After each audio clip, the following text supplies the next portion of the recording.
Every episode is a paranormal road trip where the GPS stopped working 5 minutes in. If it bumps in the night or lurks in your basement, we probably already talked about it. We're best friends, lifelong weirdos, and your guides through the haunted, the spooky, and the just plain cursed. From cryptids to cursed objects, haunted history to haunted hairbrushes.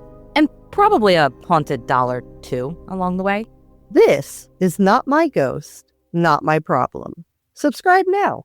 Regret it later. Blame the ghost. Canadian Creepies is recorded on the traditional lands of the Haudenosaunee and Anishinaabe peoples, under the Dish with One Spoon Wampum Agreement. These lands and waters have been cared for since long before Canada existed, and they remain deeply important to Indigenous communities today.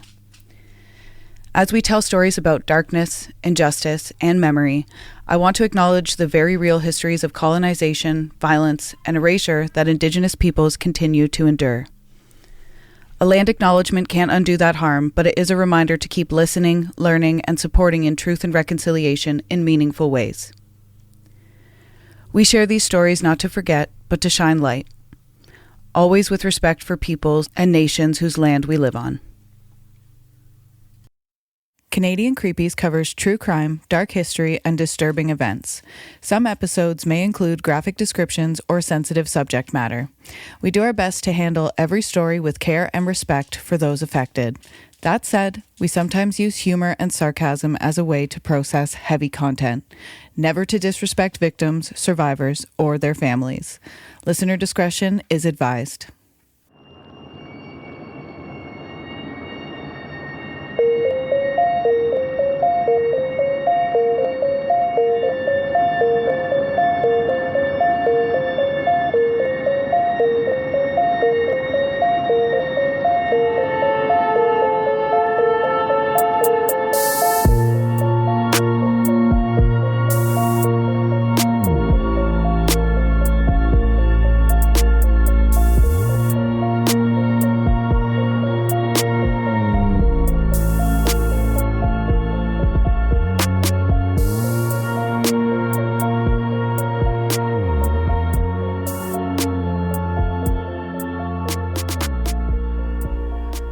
Welcome back to another episode of Canadian Creepies. I am Valerie. And I'm Amanda Joy. And here we are again on a fine day that this episode comes out and that you are listening, listener. Thank you for being here today. Hooray. And huzzah. Oh, it's 444. Oh, make a wish. Make a wish. Did you make your wish, people? Don't tell us. Anyone. Wow. we are on the same length today. We're in sync today. I dig it. This is good. What's going on with the moon today? It came out of a full moon, I think, last week. Nice. Is mustard in the microwave? Mercury is in the microwave. Okay, yes. Great. Yes. As of the 9th. So. Oh, well, then I think, do people like us flourish when the mustard's in the microwave? You know what? It depends. Mercury retrograde has a bad rap because it can make things go wonky and miscommunications. But if you are hoping for reconnections, sometimes that happens. Sometimes things need to end in order for new doors to open. Totally. So that's why the death card in tarot is my favorite. It's a rebirth. The death card is my favorite. It is my favorite. I do in fact love the death card. No, I love that. I'm sorry. I dig it. I was laughing with you. I know you are. But I love because she goes to cemeteries, guys. If you feel like I was being too harsh, tell me about it. Leave a comment. Literally, she'll message me and she'll be like, "Hey, what are you doing right now?" And I'll be like, "I'm in a cemetery, just taking a walk." Like, okay, I'll join you next Tuesday, and then I have to work, or something comes up, in either of our schedules. Yeah. So for those local listeners, should I do a little? Yeah. Okay. Go for it. So for those local listeners, might know local to Niagara. So recently, this week or last week, I reconnected with my dad, and I used the help of Niagara 411. Woohoo! Shout out Niagara 411. Shout out Niagara 411. And they had me on as a little guest on their Niagara 411 Live, and I used the opportunity. I wrote down like a few things. Definitely used the opportunity to talk about how we need more adequate supports for opioid addiction, and how, that's how I said it. And it was, my heart was pounding. It was like boom, boom, boom, boom, boom, boom, boom, boom. You seemed a little nervous at first, like the first 2 seconds, but then once you got into it, you were like boom, boom, boom, boom, boom. Nice. Yeah. I was worried. I was like, and then he was like, and this, and I was like, oh my God, I'm going too fast. But he redirected me. I didn't even notice it as a redirect, to be honest. Oh, great. Yeah. But no, you did very good. You were very eloquent. Thank you. And he said that after, and I was like, me? And he was like, just goes to show addiction like does not discriminate. And I was like, here, brother. Yeah, it really Lee doesn't. Story was his name. It needs to be destigmatized. 100%. It's a disease. It's a sickness.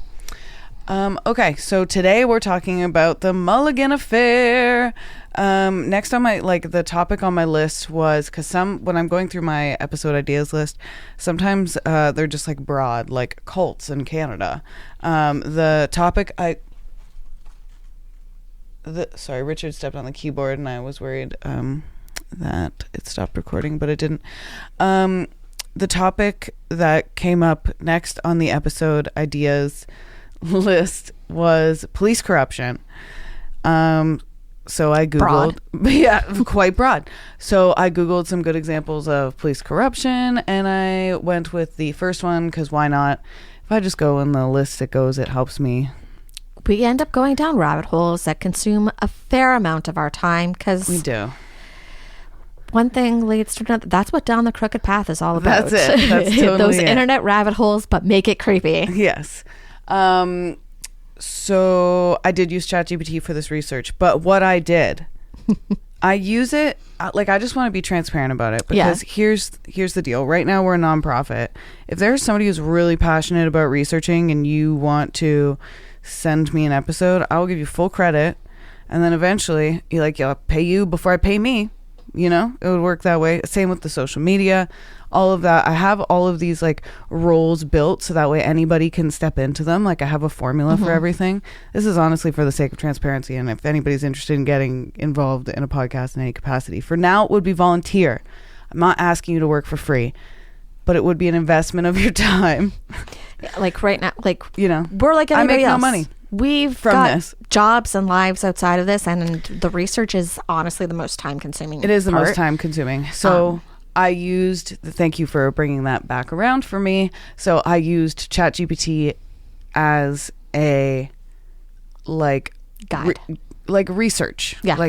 So I asked it, tell me about this, and only use fact, don't fictionalize anything, and cite your sources after every thing. Yeah. So I have sources for everything.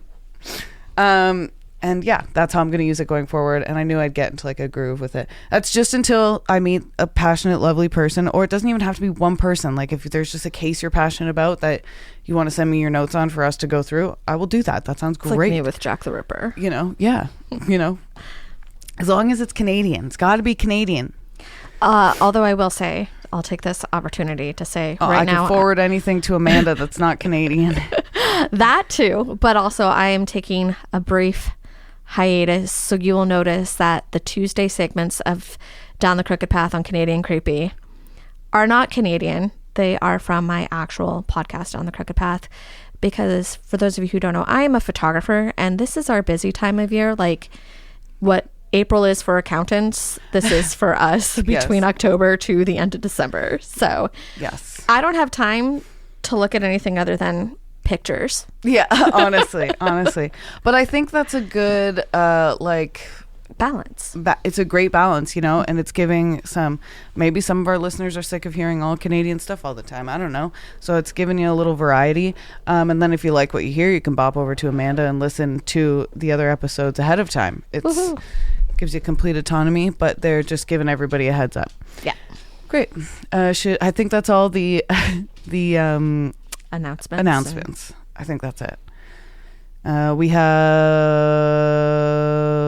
a couple interviews coming up. Yeah. Big stuff for the new year. Big stuff for the new year, but I don't want to get too into that. We're excited. Okay. So Vancouver, City of Vice. And I think we'll say the title of that. And did you see the note that I had left? Yes. Yeah. Great. Yeah. I like that we do this format Little real time, because sidebars. eventually it'll be like, this is where we came from. Okay, so Vancouver, City of Vice. Post World War II Vancouver, so the late 1940s, early 1950s, entered a period of economic boom and urban expansion.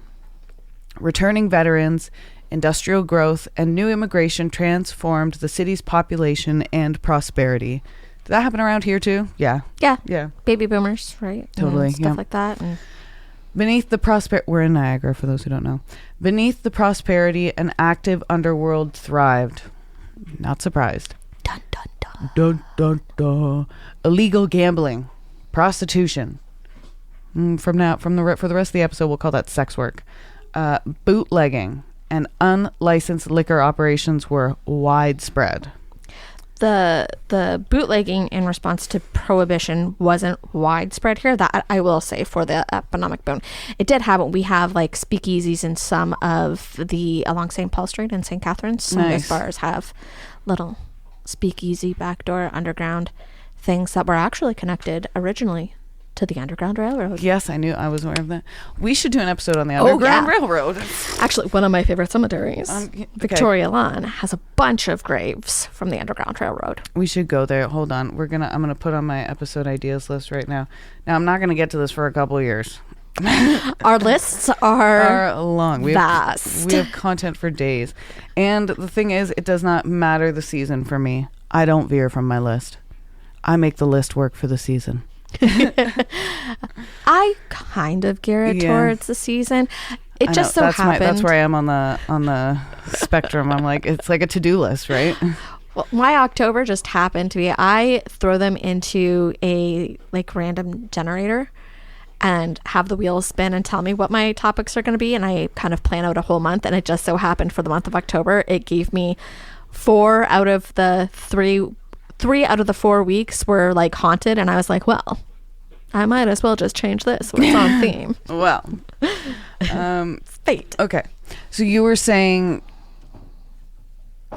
okay, so what were you saying about bootlegging? Because you had asked if this like happened locally. Yes. The bootlegging, like prohibition wasn't as big here as it was in the States, but we do have like a version of it. Yeah, there are speakeasies and stuff that are in the area. Yeah. Many vice businesses operated with police protection. With tacit tactic. Yeah. Tactic. T-A-C-I-T. Tactic. Used in a sentence, operated with tactic police protection, which is payments and arrangements with officers or city officials, and they were considered routine. So you give the police officer $500 a bribe, and he'll make sure that nobody gets arrested. Those things still go on today. All the time. Vancouver developed a split identity. Scenic and respectable on the surface, but morally murky beneath. Mountain views, neon lights, and shadow economies. Walter Mulligan... Yes, Mulligan as in the Mulligan Affair. Walter Mulligan joined the Vancouver Police Department in the 1920s, and he gained a reputation for discipline and charisma. I feel like that's a deadly combination They're to always have. charismatic. They're Ted always Bundy. charismatic. But what is charismatic? I wonder if if Ted Bundy's charisma now, we would be like, ew. I mean, people thought he would, like, okay, I get the appeal. I see how people could have found him attractive, but like for our present day and age, yeah, he is not what we would deem conventionally attractive. Yes. So it would probably stand to reason that the charisma in the 20s and the 70s, you know what I mean? It's hard to, our social norms are different. Our social norms are different. That's what I'm trying to say. Thank different. you. Yes. Everything's different. Yeah. So Walter Mulligan was also appointed Chief Constable on January 27th, 1947, at the age of 43. That's the youngest in the city history. Early in his tenure, Mulligan was seen as modernizing and professionalizing the force. In the 40s or 50s, I don't know. Yet rumors circulated about his links to politicians, bookmakers, and brothel operators. We're going to enter another character now. Oh boy. Mayor Fred Hume. And he served as mayor of Vancouver from 1951 to 1958. Both of their names sound like evil cartoon characters. Evil cartoon characters. I'm Mayor Fred Hume. He presided over Vancouver's civic growth and image campaign. What an image campaign? What a bullshit way to spend taxpayers' money. If you need to have an image campaign. What a bullshit way to spend taxpayers' money. But his administration coincided with rising concerns about organized vice and police integrity. Journalists, notably, here's another character, Jack Webster, later investigated and publicized the corruption scandal, helping to expose the hidden networks between law enforcement, City Hall, and the criminal world. The environment set the stage for the 1955 police corruption inquiry that would become known as the Mulligan Affair. Oh boy, oh boy. And I'm not going to read my sources, but I have them here if anybody wants them. Maybe we'll throw them up in the episode show notes or something. Maybe. I don't know. We'll see. Something like that. We're going to figure that out. I more have them for my own peace of mind. But they're mainly like the Mulligan Affair and other BC characters, the corrupt history of Vancouver's 1950s police. Sorry, Richard the cat is. Oh my God.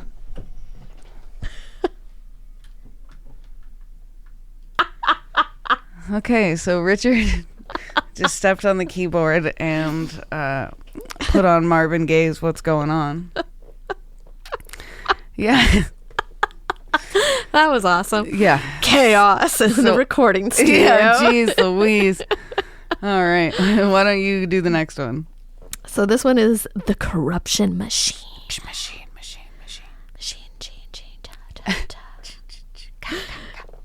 By the early 1950s, vice industries were entrenched in the Vancouver's economy.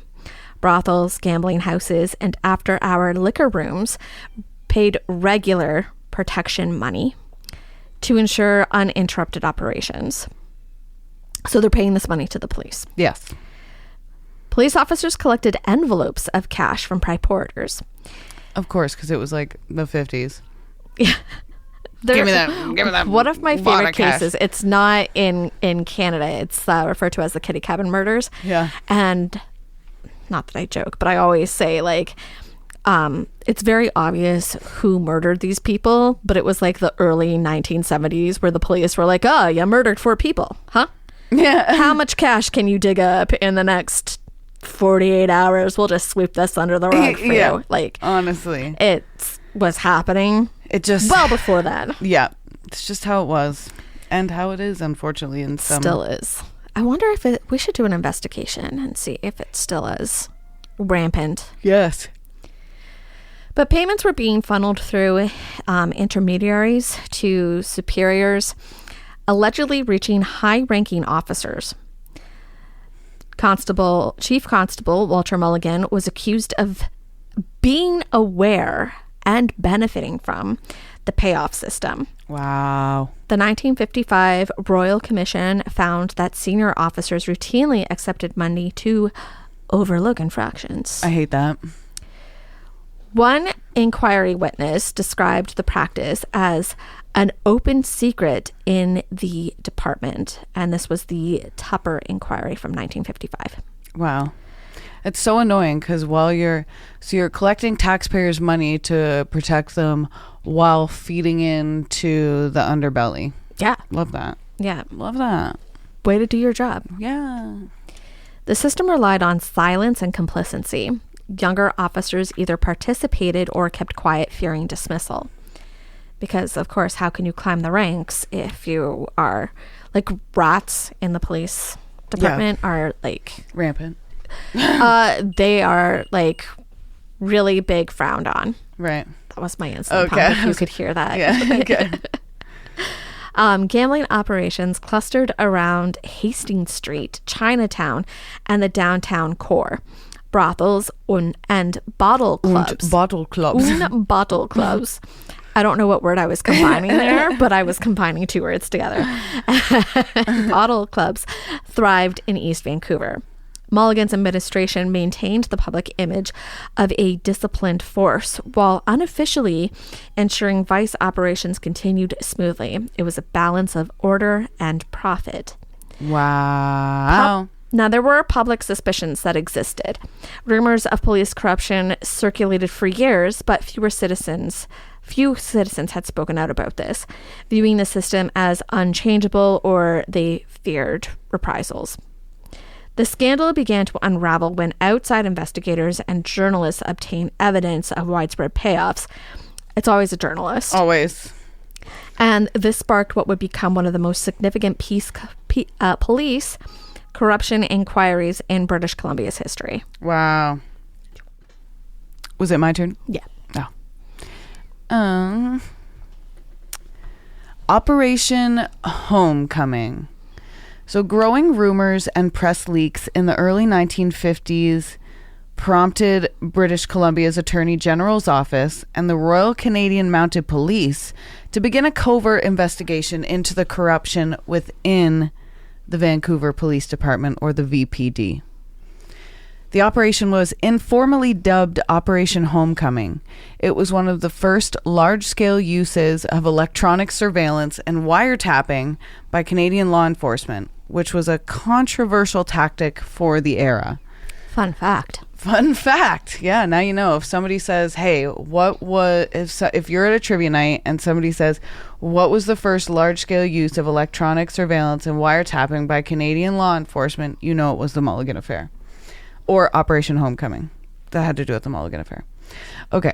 RCMP officers monitored conversations between senior VPD members, bookmakers, and brothel operators, gradually confirming that protection money was being collected and distributed among police personnel.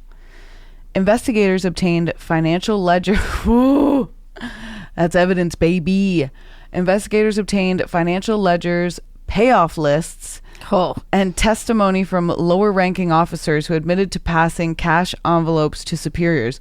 Because why wouldn't you? See ya. Right? See ya, douchebag. Clear the way so I can climb the ranks. Exactly. Evidence also indicated that records were being destroyed or altered within police headquarters to conceal financial irregularities. Of course. Fucking the layers upon layers of crime. The amount of crime they committed just offset everything. For one crime. Yeah, totally. The RCMP compiled extensive intelligence reports between 1953 and 1955, and they were forwarded to Attorney General Gordon Wismer and later to Justice Reginald Tupper, who headed the ensuing public inquiry, the Tupper Inquiry. Mm-hmm. When news of the probe surfaced, internal panic spread through the VPD. Yeah, I bet they all scattered like cockroaches. Senior officers began resigning or transferring, and rank and file morale collapsed. Because rank quitting. And file moral? What's that? Like rank and file? Oh, like your rank. Yeah. Gotcha. Yeah. I like how quitting was like, this will make it go away. Yeah. No. Hey, guess what? It's 2025. We're still talking about it. The investigation's findings directly triggered the 1955 Royal Commission on Police Corruption, known publicly as the Tupper Inquiry, which summoned Chief Mulligan and numerous officers to testify under oath. Yay, fun. This is the fall of Walter Mulligan. Oh, how far the mighty fall.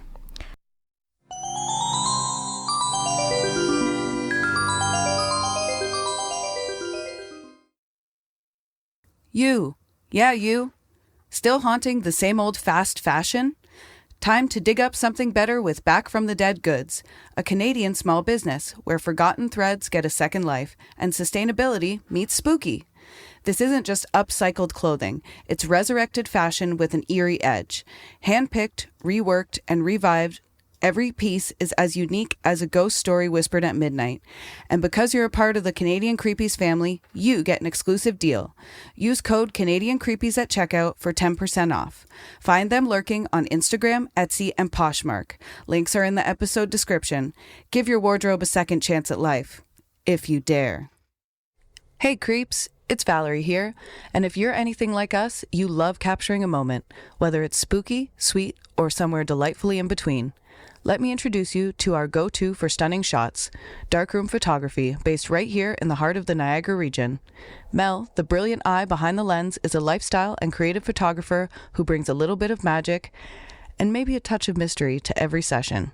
She's got all her prices listed right on her website, super transparent, no tricks, and she runs killer seasonal specials around Mother's Day, Halloween, Christmas, and more. I'm telling you, her Halloween sessions, creepy perfection. So, if you're in the Niagara area and looking to capture memories that are hauntingly beautiful, hit up Mel at mel@darkroomphotography.ca or check out her work at www.darkroomphotography.ca. That's Darkroom Photography, where your memories come to life, even in the dark. Support reproductive justice in Niagara. Niagara Reproductive Justice is a grassroots collective based in the Niagara region of Ontario, working to increase visibility and access to sexual and reproductive health care. They support people seeking abortion and other essential care by offering transportation, financial assistance, logistical help, and emotional support. Here's how you can help. You can make a one-time donation. Send an e-transfer to niagarareproductivejustice@gmail.com. Your support helps cover costs like gas for volunteer drivers, overnight stays, childcare, and other urgent needs. You can also support monthly via Patreon. Join their Patreon and support the cause month to month. It's patreon.com/Niagara Reproductive Justice. And you can volunteer your time. NRJ is always looking for volunteers to help with driving, outreach, admin support, and community organizing. If you're looking to make a real impact in the Niagara region, this is a great place to start. Contact them via email or DM them on Instagram or Facebook to learn more. You can find them on Instagram at Niagara Reproductive Justice and on Facebook at Niagara Reproductive Justice. Help amplify access to reproductive care right here in our own backyard. Whether you donate, volunteer, or spread the word, you're a part of the movement. Looking for your next obsession? The Creators Collective Podcasts is your gateway to the dark, the chilling, and the downright fascinating. We're a community of independent podcasts with one goal: to share the best in true crime, paranormal tales, folklore, and unexplained mysteries. Whether you crave cold cases that won't stay closed, haunted histories that refuse to be forgotten, or stories that make you sleep with the lights on, there's a show waiting for you in the collective. And when you join us, you're not just listening to one podcast. You're stepping into a world of creators who love this stuff as much as you do. Check out the Creators Collective today. Follow the link in our show notes to discover your next favorite podcast. We'll be waiting for you. All right, creeps, real quick. If you've got a Canadian business or project that you want to reach our spooky little corner of the podcast world, we've got ad space available on Canadian Creepies. And hey, if you're an artist, activist, podcast host, musician, writer, content creator, actor, or just someone with a strange or chilling story to tell, we'd love to hear from you too. We're always open to collaborations with folks who vibe with our creepy, curious little corner of Canada. Email us at CanadianCreepiesPodcast@gmail.com and let's get weird together.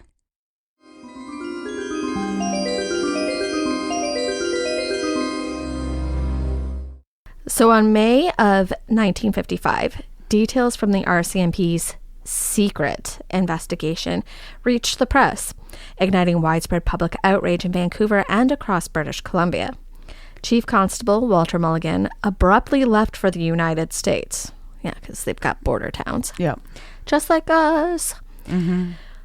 As the story broke, he tried to flee, reportedly crossing the border into Washington State. But what a coward. Right? You chicken shit. Yeah, honestly. Leave everybody else to... Yeah, you directly impacted human trafficking in Vancouver, but run away. And leave other people to pick up the pieces or take the fall for you. What a loser. Newspapers speculated that he carried large sums of cash with him, although this was never proven.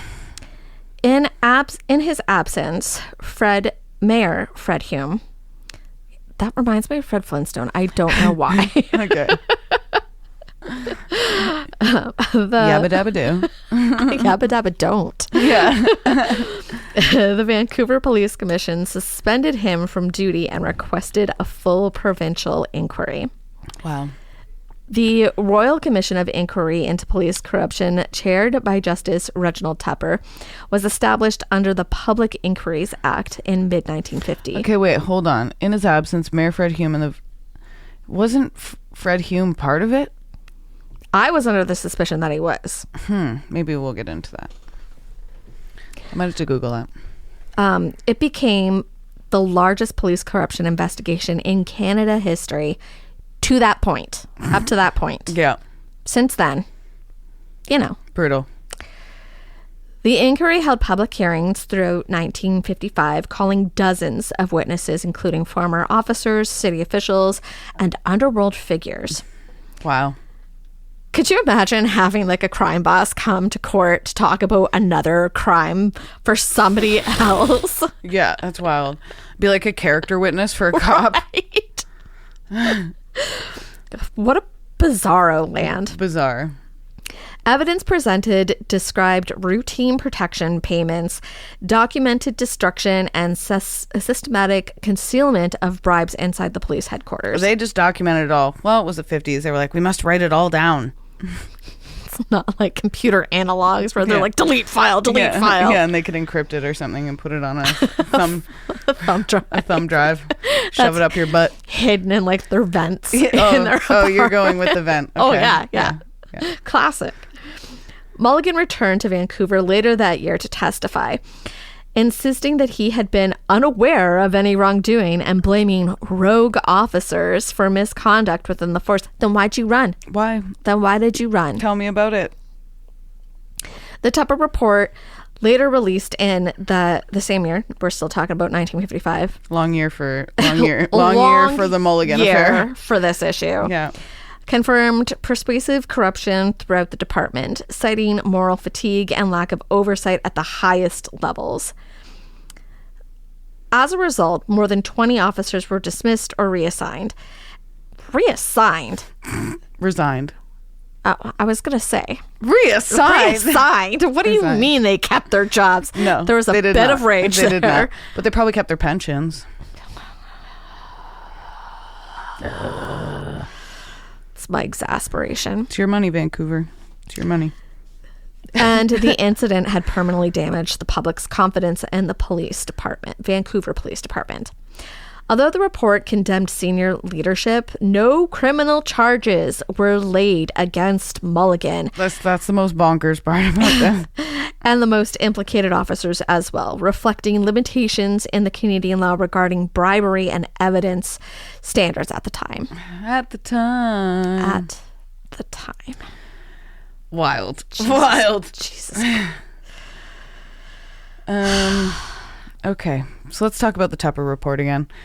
Back in 1955, the year of this episode, the Tupper report left Vancouver shaken. And this is the aftermath and legacy. Its findings, the Tupper report's findings of a widespread graft, cover-ups, and moral decay within the Vancouver Police Department prompted a collapse in public confidence in municipal law enforcement. Yeah, I guess so. I guess. I don't blame them. Half of our episodes comes back to the cops. I feel like no cops coming. I shouldn't even bother calling 911 at this point. Very little confidence in anything. Yeah, I know. You didn't check a pond? You didn't check the in pond? In a backyard where someone went missing. You didn't check the pond? My lord. Okay. The inquiry led to significant internal restructuring of the VPD. I would hope so. Dozens of officers were dismissed, the chain of command was reorganized, and stricter auditing procedures were introduced for departmental finances. The Vancouver Police Commission implemented new oversight mechanisms and policies emphasizing transparency and accountability. Early steps toward the kind of civilian review systems now standard across Canada. I should hope so. Okay, good. So we can. This is what did that. Yeah. Great. Although the scandal prompted reform, it also revealed the depth of political entanglement between City Hall, police leadership, and local business interests. It's like fucking Batman.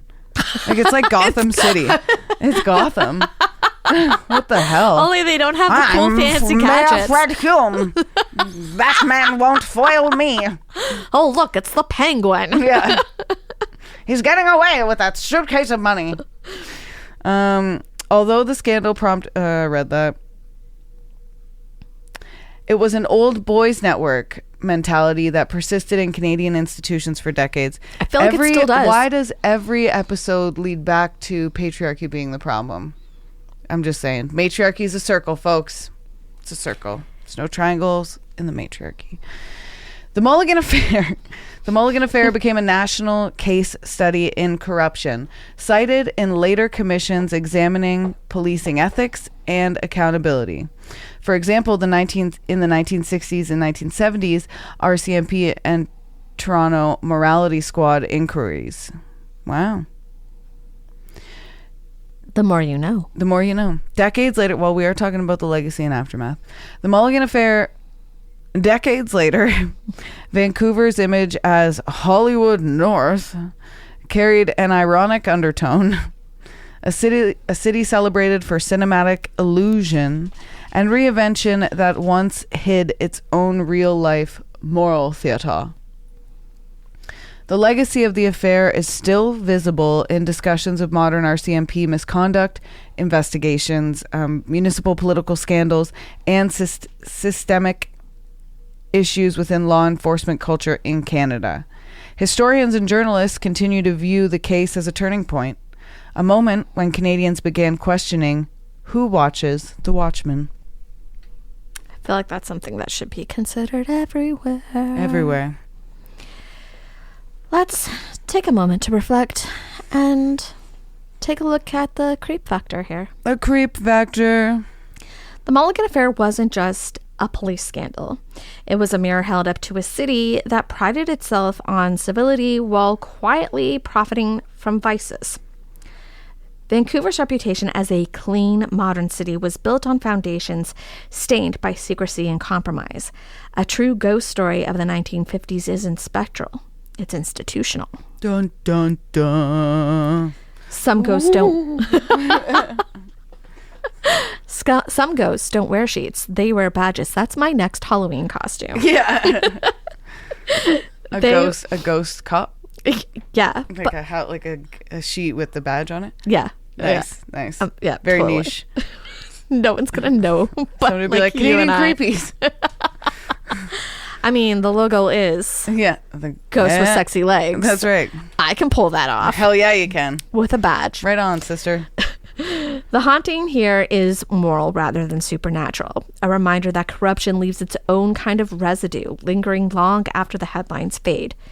Even as Vancouver's skylines transformed in the decades that followed, neon signs replaced by glass towers, the city remained haunted by the legacy of power abused and trust betrayed.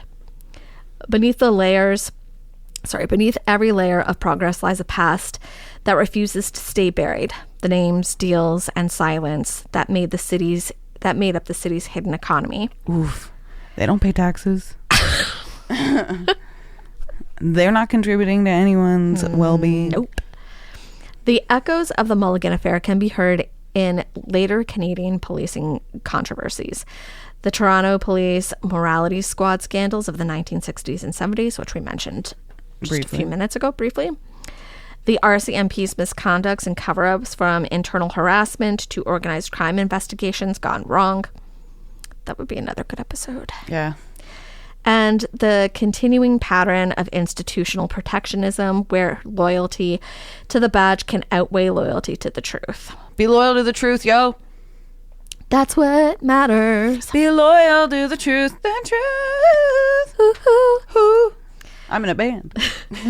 The Thumbs, check them out. These stories remind us that corruption isn't confined to decades or a city. It is a reoccurring aberration in Canada history. The haunting question remains: when those sworn to protect become the ones who deceive, what justice is left for the rest of us? Honestly. I mean, Yeah. really. Yeah. That's a good... Ponder that, listener. Ponder that.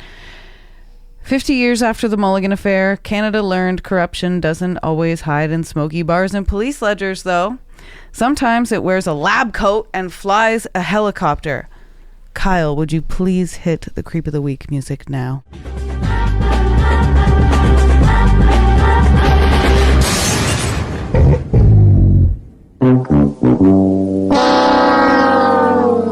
This week's Creep of the Week is Chris Mazza, the doctor who bled the skies. That sounded like a talk show, one of the game show hosts. That's what I was going for. That's what I I was love going it. for. Yeah. Next up on The Price is Right. Yeah. So we're going from badges to blades here. In the 1950s, corruption hid in brown envelopes and police precincts. In the 2000s, it was buried in government contracts and air ambulances.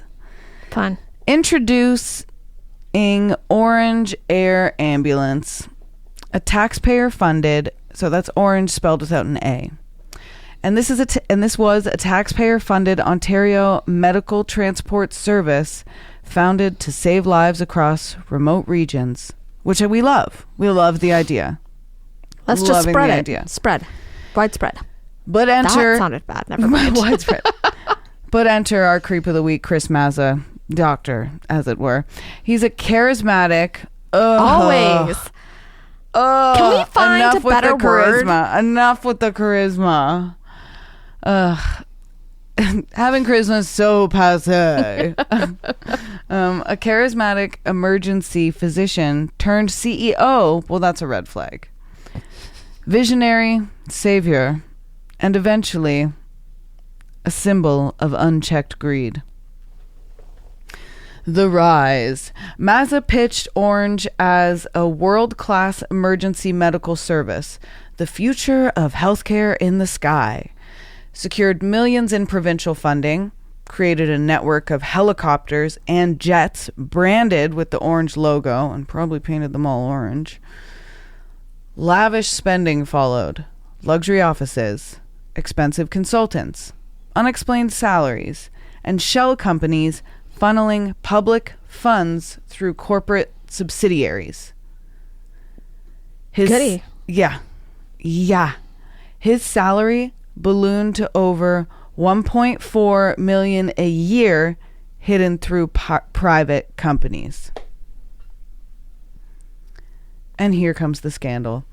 In 2011, whistleblowers, who we love, and investigative journalists, who we love, expose the truth. Orange's books show millions diverted into questionable deals, including payments to firms Mazza himself controlled. Oh, you weren't very smart about this. No. Charisma apparently doesn't translate to brains. It doesn't. Emails and documents reveal kickbacks, inflated contracts, and misleading reports to the Ontario government. Mazza, meanwhile, claimed a stress-induced medical leave. They always try and run away. That's so annoying. Disappearing from public view as the scandal erupted. Oh, you can take all our money, but you can't see our faces after you do it. You can't hear what we have to say about you after. The Ontario Auditor's report likened Orange's finances to a spiderweb of private corporations. Gross. And that's also so devastating for the people who were so looking forward to this in the remote communities. I can say my sister lives in a remote community in Nova Scotia. The nearest hospital is a couple hours away. So one of her sons breaks an arm. Even in the Niagara region, if you look at some of our services, we are a municipal of 12 cities. Yeah. We have one hospital that deals with mental health and one hospital that has a maternity ward. Yeah. It's messed up. I'm sorry, what? And none do abortions, by the way. None do that. Gross. In Niagara. So legal, yes. Accessible, no. Donate to NRJ Niagara Reproductive Justice. We ready? We ready for the fallout? Yeah. Okay. 2012. Ontario launches multiple investigations and Mazza is fired. I would hope so. The Ontario Provincial Police conduct a multi-year criminal probe. Charges of fraud and breach of trust eventually follow. Some of those charges were later dropped, though. The scandal costs taxpayers tens of millions and forces a total overhaul of the agency. Thank you. Like, what the fuck? Orange becomes a symbol of broken oversight and the danger of turning public health into private profit. So don't vote for Doug Ford. Thank you. Just a reminder. Yeah, just a reminder. He's been Creep of the Week before. So both Chris Mazza and Walter Mulligan were trusted with power. And trusted with power that really impacted communities and some of society's most vulnerable. And they built empires behind closed doors and on the backs of those people. Because even if you're not directly, if like you're diverting public funds, like that's on the backs. Don't be fooled. That is on the backs of the most vulnerable, the disabled, the elderly, children. And just because you don't need those services right now, you have no idea what happens tomorrow. You could get hit by a bus tomorrow. You could. You don't know. Or your dad, or your mom, or your sister, or your dog. Oh, you're going to become old at some point. And your health is going to decline because that's just a fact of life. And you will rely on these resources. Yeah, and you'll be grateful that we have them. Yep. And you're going to want them to be better than what they are now. Stand up now. Make a change. If you want to make the world a better place, take a look at yourself and make a change. I'm starting with the man. Not sponsored. Where was I? Reflection sounds systemic. Yes, okay. Both men proved that corruption doesn't just die, it evolves. And, this also, both of these had the government's complicity, public trust,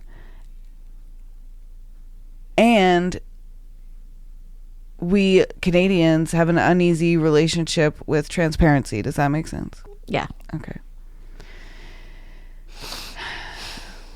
And to end this segment, some ghosts wear uniforms, others wear scrubs, but the rot beneath is the same. And I have also a okay, so remember somebody texted us in Quebec, we have to take French all the way throughout high school. We go up to grade 11. Yeah. And then we were like, okay, and then we had more questions. They heard the episode. They messaged us. Oh. And they gave us their email. So I emailed back. I said, what's your address? I'm going to send you a Canadian Creepies pin. Yeah. Hear that, folks? You hear that? Hear that? Don't go crazy. But don't go crazy. But if you send me an email, the chances of me paying $1 for that stamp and mailing it to you with a nice handwritten letter is very high. She has really nice penmanship, by the way, guys. Oh, thank you. Okay, so they clarified for us. To clarify, in Quebec, high school only goes to grade 11, and it is mandatory to take French all throughout. I mean, it's Quebec. That makes sense. Yeah. We do not have a grade 12. Oh. You go to CEGEP, which is college level, then to university. Oh. Or you do have a choice of a career program in CEGEP as well. So I could have probably went in and there's probably like a florist. Interesting. So it niches down. Why don't we have that here? Because we used to have, what was it? We used to go to grade 13. Yeah, my year was the first year that it was not offered. So Nice. I did what we called then a victory lap, because you could go back for a second year of grade 12. We called them CBKs, comeback kids. Yeah. I was one of the OG. Yeah, you're the OG CBK. I am the OG, and I fucking hated it because everybody else went on to and you were like do their own thing, and I went from being like this big fish in a small pond to this small fish in a big pond. And I was Yes. like, oh, my friends aren't here anymore. But I got to take all the fun classes that I couldn't take because I was focused on my actual grade 12 year on getting what I needed Love that. to get into the university programs that I wanted. So Perfect. weird. Life. As it is. Well, you can follow us. You can follow me at Canadian Creepies and at Radio Valerie. And you can follow me at Down the Crooked Path. And that's it. Thanks so That's all we much. got. We'll see you. Amanda will have another international episode coming out Tuesday, so Yes. look out for that. I believe it is on Mercy Lena Brown, New England's last vampire. Ooh, and New England's pretty close. New England's not far from Canada. And then next week we'll be back on Thursday.